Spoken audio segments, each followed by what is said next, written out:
because I think we felt not hard done by, but you know, we were never ever going to get the kind of recognition we felt we deserved because of this, probably because of the Jam legacy. You know? Well, yeah, definitely because of that. Right. It just overshadowed. We could have made the greatest piece of work ever, you know. We didn't, but we could have if we had. And it wouldn't have made any difference, you know.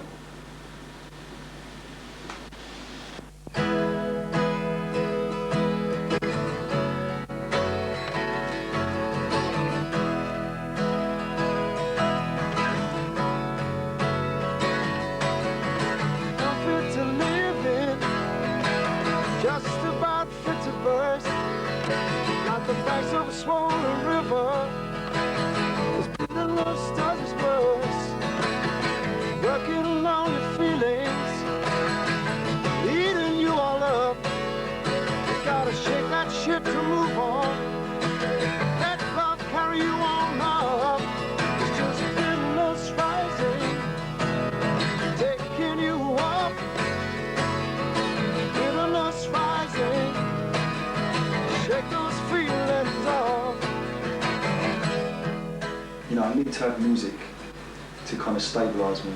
It stabilises my whole being and my whole mentality, I think. You know, I was saying about when I write something and I finish the song, I think that's a good fucking tune, you know. It adds something to my life, it stabilises me, keeps me sane, if you like, you know. And I wasn't doing that really, even though I was kind of going in a solid bond every day. Practically every day, you know, 9 to 5 or whatever, you know what I mean? It felt like that anyway. There wasn't anything real, there was no real kind of direction there. And it was, you know, a lost time for me really.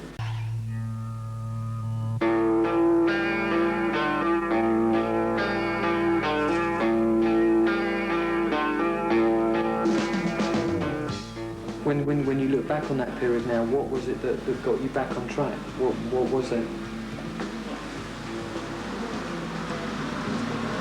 Well, I could have quite easily not got back on the track at all, I don't think.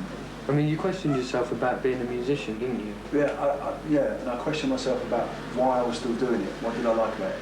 I didn't feel inspired. I was inspired by listening to other people's music, but nothing I'd done myself inspired me. And I just began to question why I was doing it, you know. Is it for the money? Well, no, it's not really. Is it for ego? Not particularly, you know. I didn't know what it was. And it's taken me a long time. It's taken me 2 years from now, looking back 2 years. It's taken me all that time to really realise that I do it because I love music, you know. So in some ways I sort of feel I've come full circle, you know. Well, let me ask you a bit about the movement, because you're back now, and you're going to be forming. Are you going to be doing live gigs, and is it going to be the standard rock sort of album tour sort of setup, or? I don't know, you know, well, we've already done some gigs, but whether it's going to be a standard setup, I mean, there's not much else groups can do but play live and make records, so... I guess... Yeah. The tour was put together, which I really didn't mind going on, you know, I had no interest whatsoever. But I'm really glad I did it because, you know, if I had not, I think I would have just kept on sinking, really. And, I mean, it was awful, you know, the band were fucking dreadful, I was dreadful. But it was necessary, it was vital, you know, for me to go through that to sort of kick me back on and get on back on the right track. And I did a second tour in April, which was even worse, I thought, anyway. But nevertheless, you know, all the time I was kind of finding this direction. And it's taken a long time, but it's worth it as well. And now I'm back on, for me, I think I'm back on course, you know. High tide, mid-afternoon, people fly by, and the traffic's boom, knowing where you're blowing, getting to where you should be going.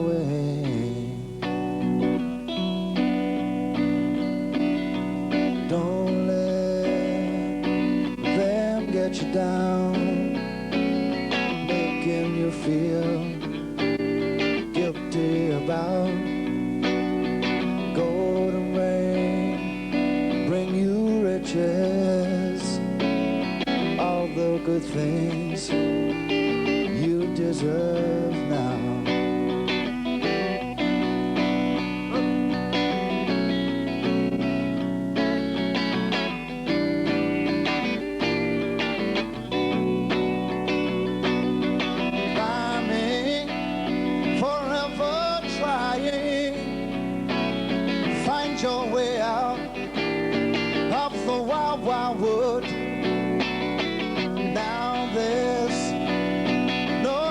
just a yes.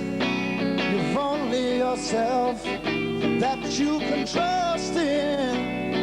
And I say high tide, mid-afternoon, people fly by and the traffic's blue, yeah, knowing where you're blowing, getting to where you should be going.